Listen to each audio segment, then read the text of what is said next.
Salam, hörmətli izləyicilər. Əgər siz bankadan kredit götürən şəxsə və ya başqasından pul götürən şəxsə zamin olmusunuzsa və həmin şəxs pulu ödəməsi zamin kimi pulu sizdən tələb edirsə, bilməlisiniz ki, bu halda nə etməlisiniz? Video sonuna qədər baxın, mən hüquqşünas Zaur Seyidzadə bu barədə məlumat verəcəm. Amma əvvəlcə iki məlumatın nəzərdə çatdırmaq istəyirəm. Qeyd edin ki, YouTube kanalına abunə olan şəxslər üçün telefonla hüquq məsləhətinin verilməsi 10 manatdır. Və bundan əlavə ərizə yazıb e-mail, WhatsApp ünvanına göndərəm. Bir də hörmətli izləyicilər, sizdən xahiş edirəm ki, mən əhli təşkilatının rəhbəri olduğuma görə, eyni zamanda əhli şəxs olduğuma görə, əhli arabasında olduğuma görə araşdırma aparmışam. Dünyanın 40 tanınmış əhliləri haqqında kitabı yazmışam. Motivasiya kitabıdır. Həmin kitabı kimi satıram. Qoy hamı bilsin, bəyənin videonu. Həm kitabı almaq üçün, həm hüquqi yardım almaq üçün mənim telefonuma videonun izahatı yerində YouTube kanalına qeyd olunub. Eyni zamanda YouTube kanalının şot bölməsində istənilən videonun üzərində var. Kart nümayəndə. Bir də imkan daxilində videonu bəyənin. YouTube kanalına abunə olun. Kimin imkanı varsa iyanə də etsin kanala dəstək üçün. Və bəyəni keçək mövzuya. Ki, nə etmək lazımdır zamin olan şəxsə. Onu qeyd edim.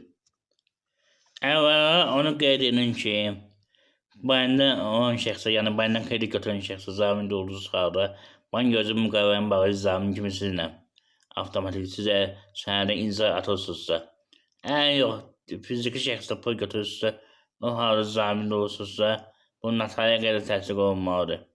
Əks halda onun heç bir əhəmiyyəti yoxdur. Və vətəndaş dediyin kimi pul ödəməsi sizdən tələb edilirsə, bu halda mütləq siz həmin vətəndaşdan pulu tələb edə bilərsiniz. Belə ki, onun əmlakı varsa əmlakın üzərinə həbs qoydura bilərsiniz və ya işləyirsə onun əmək haqqından tutulmasına dair iddia ərizəsi verə bilərsiniz məhkəməyə və ya pensiya alırsa pensiyası tutulmasından barədə iddia ərizəsi verə bilərsiniz. Bundan əlavə onu qeyd edin ki, bir də görürsən ki, zamin bir neçə şəxs o, 2 nəfər, 3 nəfər, 4 nəfər, 5 nəfər dəfələrlə məndə işdə olub. Amma gəlib bir nəfərdən pul tələb edib. Bu da qanunsuzdur. Sizin əgər məhkəməyə çağırırsa ki, zamin kimi pul ödəməlisiniz, gəl pul ödə. Onda siz tələb edin ki, məndən başqa məsələn 3 zamin var. Orada müştərək qaydalar ödəsin. Məsələn, belə deyildi, 6000 pul varsa 6000 3 yerə bölsün, hərəmizə 2000 ödəyək. Amma dediyin kimi, sonra məhkəməyə verib həmin şəxsdən pulunuzu ala bilərsiniz. Adətən belə deyəlim, kredit götürən şəxs də edir ki, öz evi görüb qalmasın, öz əmlakı görüb qalmasın, zamin yoluna götürürlər. Və evdə belə deyək, boş qalır. Bu halda birinci siz məhkəməyə verdiyiniz zaman ki, əmlakını satıb mənə ödəsin və ya əmlakın belə deyək, üzərinə həbs qoyulmalıdır. Birinci növbədə. Sonra əmlakı dair tələb irəli sürə bilərsiniz. Eyni zamanda dediyin kimi əmək haqqının tutulmasını tələb edə bilərsiniz və ya pensiyasından belə deyəcək. Və ya hətta qeyd edin ki, digər əməkçilərdə varsa, onları üzərinə həbs qoya bilərsiniz. Orada yəni problem yoxdur. Amma belə bir şey deyim. Siz iddianı verdiyiniz zaman həbslə də bağlı, yəni ərizə verməsi, 2 ərizə olmalıdır. Bir iddia ərizə borcun ödəməsindən bağlı, bir isə əmlaka həbs qoymasından bağlı iddia verməlisiniz ki, o sizin pulunuzu ödəsin. Əks halda problem olacaq. Yəni, tək halda siz ərizə verirsiniz ki, əmlaka həbs qoyulsun, çox güman ki, məhkəmə tərəfindən təmin olmayacaq. Nəzərə alın bunu. Əsas məsələdən biri odur. Mütləq qaydada iddia ərizəsi verməsiniz və tələb edəməlisiniz ki, iddia baxadığı müddətdə, yəni ki, həbs qoyulsun.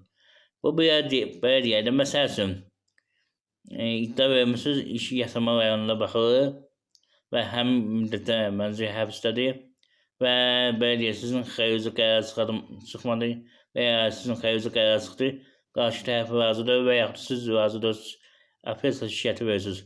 Həmin müddətdə də, yəni ki, belə deyək, həbs qüvvədə qalır. Nəzərə alın. Hətta apelsiya məhkəməsinin qərarına narazısınızsa, şikayət verirsinizsə və ya qarşı tərəf şikayət verirsə, onda da qüvvədə qalır. Yəni məhkəmə qərarı həbs barədə. Nəzərə alın, hörmətli izləyicilər. Əsas məsələlərdən biri. Yəni son ali məhkəmənin qərarı çıxmalı. Yəni ki, həmin qərardat yeri götürə bilməz. Həbs götürə bilməz. Nəzərəm. Bu müddətdə də yəni ki, o evi satıb belə deyək. Başqasının pulunu verib sizin pulunuzu verməyə bilməz. Həmin borcu olan şəxs. Elə bir məsələdə ehtiyatlı olun. Yəni siz nə pul vermişsinizsə, hamısını tələb edə bilirsiniz, zamin kimi verdiniz pulu.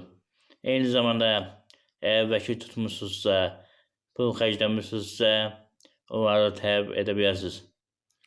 Yəni belə deyək, həbs qoydunuz, həmin şəxs pulu ödəmədi, boyun qaçırdı, onda məcburi halda həmin əmlak hərvəcə satılıb sizin pulunuzu verməyə borcludur. Amma burada bir məsələ var, onu nəzərəm hörmətli izləyicilər. Onu qeyd edin. Əgər şəxsin yeganə yaşadığı evdirsə, o halda yəni satılmayacaq. Nəzərəm. Eyni zamanda onu qeyd edin ki, şəxs əgər əlildirsə, yeganə avtomaşınıdırsa, o da satılmır. Eyni zamanda evdə hansısa bir əşyası varsa, məsəl üçün dərzidirsə və yaxud da obsurdursa, avadanlıqları varsa, dərziyə uyğun belə deyək. Eyni zamanda suraxı varsa, belə deyək, obsurdluqla məşğuldursa, o da satılmır, pul qazandığına görə nəzərə alın. Digər nə əmlak varsa satıla bilər. Eyni zamanda gündəlik məişətdə istifadə elədiyi, yəni avadanlıqlar satılmır. Məsəl üçün, hər adamın başı bir oturacaq, bir çarpayı, bunlar satılmır. Yəni istifadə edildiyinə görə. Eyni zamanda hansısa məsəl üçün evdə kompüter varsa, uşaqlar həmin kompüterdən dərs vəsaiti kimi istifadə edirsə və bu sübuta getirirsə, o satılmır. Digər əmlaklar satılır. Nəzərə alın. Hörmətli izləyicilər. Bir daha qeyd edirəm ki, ətraflı məlumat üçün mənə müraciət edə bilərsiniz. Telefon nömrəm videonun izahı yerində YouTube kanalına qeyd olunub. Eyni zamanda YouTube kanalı şut bölməsində istənilən videonun üzərində var. Nəzərə alın. Amma xahiş edirəm ki, suallarınızı səslə WhatsApp-a göndərin. Zəng gelirsiniz, götürə bilmirəm.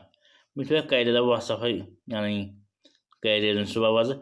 Dediyim kimi yazmayın, səs atın. Yazını oxumağa vaxt olmur. Amma səs belədir ki, başqa iş görə də oxumaq olur. Oxuyun, sizin suallarınızı cavab verin.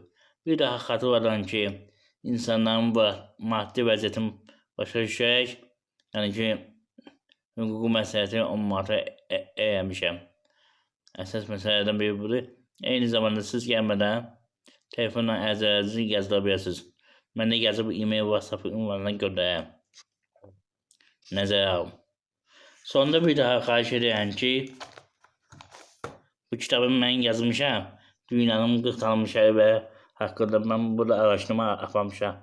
Həm hüquqşünas kimi, həm əlil təşkilatının rəhbəri kimi, həm əlil şəxsi olan kimi, yəni əlil arabasında olduğuma görə araşdırma aparmışam.